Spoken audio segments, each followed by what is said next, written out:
السلام علیکم دوستوں، ایک خوشخبری بھری نیوز ہے کہ سعودی عرب نے یہ اعلان کیا ہے کہ یکم محرم سے بیرون سعودی عرب کے پلگرمز کے لیے عمرہ سیزن کھولا جا رہا ہے۔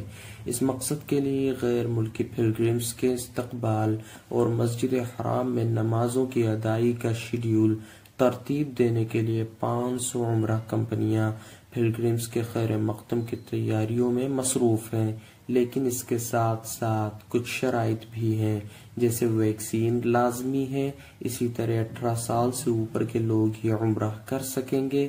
ایک اور ضروری چیز یہ کہ ہندوستان، پاکستان، انڈونیشیا، مصر، ترکی، ارجنٹینا، برازیل، ساؤتھ افریقہ اور لبنان کے لوگوں کو 14 دن کوارنٹین ہونا پڑے گا، اور ان تمام ملکوں کے لوگوں کو وائر فلائٹس ہی اویلیبل ہوں گی، ڈائریکٹ فلائٹس نہیں ہوں گی۔ شکریہ۔